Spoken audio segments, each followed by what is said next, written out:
Assalamualaikum warahmatullahi wabarakatuh. Kembali bersama saya Bambang Sadono di channel Inspirasi untuk Jawa Tengah.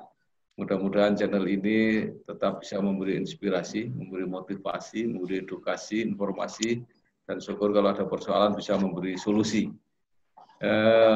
Hari ini saya bertemu dengan tokoh-tokoh dari Kabupaten Rembang dan akan berbincang-bincang tentang kira-kira 5 tahun ke depan ini tantangan Kabupaten Rembang ini apa? Karena kalau tidak salah nanti Desember akan ada pemilihan bupati dan wakil bupati baru. Kita tidak mempersoalkan siapa yang akan jadi calon, tetapi lebih baik mendiskusikan apa yang harus dilakukan oleh siapapun yang akan terpilih menjadi bupati dan wakil bupati Rembang.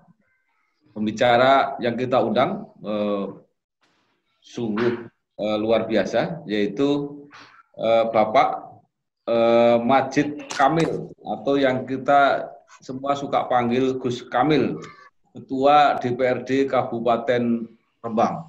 Saya langsung aja Gus Kamil, kita akan berbicara mengenai apa masalah-masalah yang prioritas untuk masyarakat Rembang 5 tahun yang akan datang. Jadi kira-kira PR Bupati, Wakil Bupati yang akan datang itu apa? Monggo Gus.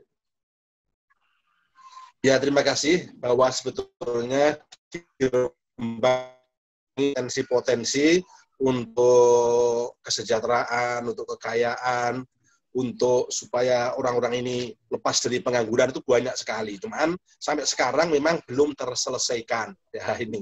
Ya di antaranya adalah pelabuhan yang di Bonang itu, yang pelabuhan yang ada di Seluku itu satu. Semen ini juga belum maksimal walaupun sudah terbuka izinnya, tapi masih banyak juga yang berdemo-demo seandainya sedikit-sedikit. Juga ada kendala masalah di desa-desanya sana sendiri, tapi semua insya Allah mau terselesaikan lah sedikit-sedikit. Dan tentang pelabuhan ini juga moga-moga nanti terselesaikan karena sekarang ini sudah di ranah hukum APL ya.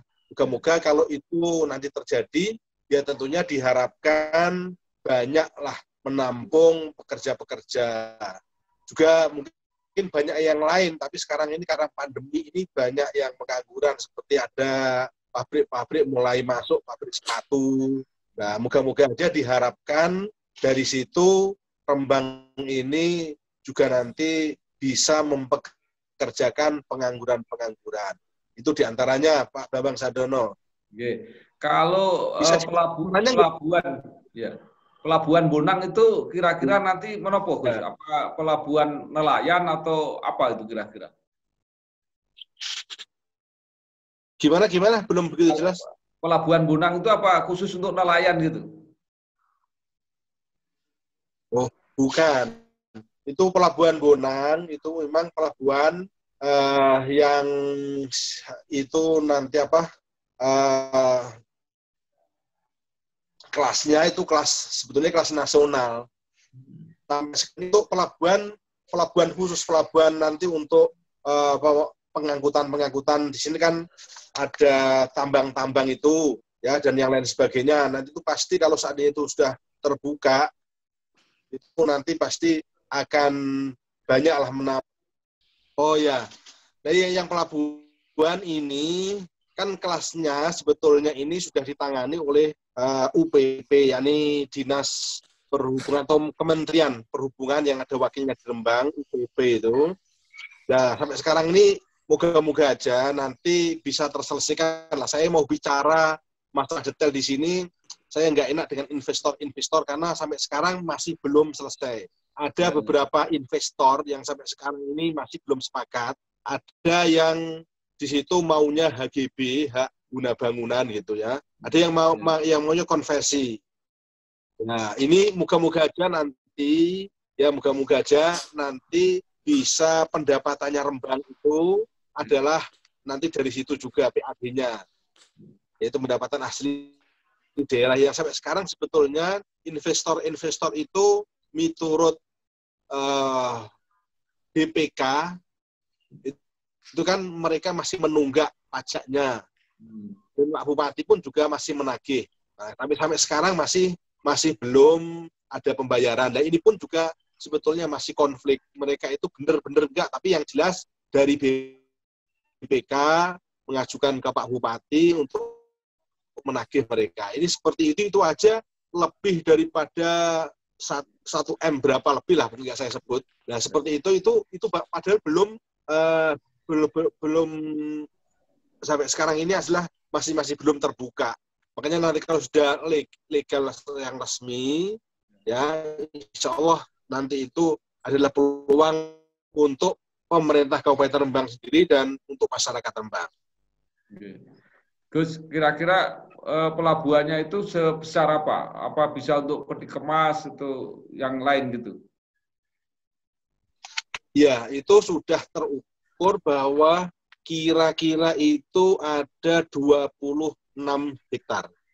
Ya, 26 hektar di situ yang 8,1 itu milik HPL Pemkab, ya, Pemkab. Yang lainnya, nah ini belum mau diapakan, ini belum. Karena yang 8,1 HPL itu sudah kadung dulu BPN dengan Pemkab dan itu mengasih kepada pemerintah kabupaten. Nah, ini yang menjadikan konflik itu di sini. Karena terus yang lainnya itu mau diapakan, pusat pun juga sampai sekarang ini masih belum mau karena HPL ini masih milik Pemkab. Jadi sama saling menunggu. Ya. Jadi gitu. Dan rencananya nanti Pemkab juga mau menyerahkan yang HPL ini 8,1 ke Kementerian Perhubungan. Jadi moga-moga nanti selesai lah, moga-moga. Tapi investor-investor yang lain saya harapkan juga masih tetap bisa bekerja di situ. Ya. Jadi itu kira-kira berapa tahun lagi bisa jadi, Gus? Ya terharapkan itu sudah tahun-tahun inilah. Karena kami sudah kesel. Oh. DPR pun dulu pernah membuat pansus, tapi tidak selesai. Karena investor-investor itu sulit untuk bertemu, dan akhirnya menyerahkan untuk diaudit kepada BPKP. Ya bukan BPK, tapi BPKP. Sampai akhirnya mengaudit, dan hasilnya, ya sudah, hasilnya itu sebetulnya yang membangun itu ada sekian dari perusahaan ini, sekian dari perusahaan ini, dan lain sebagainya. Tetapi semuanya itu masih istilahnya masih belum terakui, masih belum selesai. Ya, jadi kemarin itu auditnya sudah selesai dan sampai sekarang ini masih di tangan penegak hukum. Ya, ya. Gus, sekarang mumpung channelnya baru lancar mengenai pabrik semen Rembang. Ini kan pabrik semen ini sudah diizinkan untuk berproduksi, tapi tidak diizinkan untuk menambang. Ini terus soal bahan baku gimana, Gus, selama ini? Nah ya, Pak, itu yang masih sampai sekarang saya belum mengecek. Ya, saya belum mengecek. Saya harapkan itu juga nanti semoga aja kalau memang sudah memenuhi syarat. Ini kan masih dalam kajian juga. Tapi kelihatannya kalau seandainya itu pun nanti tidak boleh dan akhirnya itu ya kasihan semennya juga. Pokoknya ini saya harus dari Pak Bambang. Ya, ya, ya. Ya, Gus. Bisa diterima nggak suaranya? Ya, bisa. Ya, makanya saya harapkan supaya semua itu bisa clear semua. Kalau memang itu sudah bisa terbuka, akhirnya kan itu ada beberapa peluang-peluang. Orang-orang bekerja dan yang sebagainya. Sampai sekarang semen itu belum memaksimalkan pekerja-pekerja karyawan-karyawannya. Karena memang ya seperti ini, apalagi sekarang ini masih pandemi juga. Dewan mau ke sana saja masih belum bisa, karena pihak semen masih menolak, masih belum menerima karena pandemi ini. Bagaimana sikap masyarakat sendiri? Apakah tidak mengharapkan supaya pabrik semen itu segera beroperasi penuh sehingga manfaatnya bisa maksimal bagi masyarakat Rembang? Ya. Yang saya tahu itu memang kebanyakan masyarakat ya menyetujui. Karena memang itu menjanjikan, juga itu mensejahterakan, walaupun tentu dalam kepositifan itu ya tentunya ada kenegatifan. Sedikit-sedikit pasti ada lah seperti itu. Ya cuman yang demo-demo itu kadang-kadang masih belum memahami 100%. Misalkan seandainya itu di situ mereka itu mempunyai lahan. Nah, ini khawatir bagaimana kalau lahan sawah saya ini tidak produktif dan yang lain sebagainya. Seperti begitu itu kan banyak yang salah paham, mereka itu terprovokasi dengan orang-orang yang tidak setuju. Orang awam itu kan tergantung atasannya juga. Yang saya lihat seperti itu yang orang kemarin ke DPR itu. Ya. Kalau saya begini, menunggu LH lembaga itu kayak pengkajian itu loh. Kalau kajiannya itu boleh ya silahkan begitu saja. Dan kelihatannya itu juga dibolehkan. Kelihatannya itu bukan termasuk cekungan yang dilarang. Kelihatannya begitu. Ya. Jadi artinya pabrik semen Rembang itu nanti boleh menambang bahan bakunya sendiri gitu ya, Gus? Ya, terharapkan begitu, Pak Bambang, terharapkan begitu. Tetapi saya sebagai DPR juga, wakil rakyat ini, saya juga tetap menyerahkan kepada atasannya. Tinggal itu larangan atau tidak. Kalau tidak larangan, ya kenapa dilarang, begitu. Rembang itu kan merupakan daerah pantai ya, daerah laut. Jadi hasil utamanya kan ikan. Ya, sekarang bagaimana posisi perikanan di Kota Rembang ini terhadap perekonomian di Kabupaten Rembang? Perikanan itu juga menjanjikan dan yang paling terbanyak menyuplai membantu dengan PAD itu adalah perikanan. Ya makanya pemerintah sekarang meningkatkan pembangunan yang ada di pelabuhan-pelabuhan yang ada di TPI. Sekarang masih ada yang P3, ada yang TPI. Misalkan seperti di Sarang ini sampai sekarang ini masih ada pembangunan jeti yang itu nanti untuk tempat sandarnya kapal, dan itu menjanjikan walaupun 1 tahun 2 tahun ini menurun.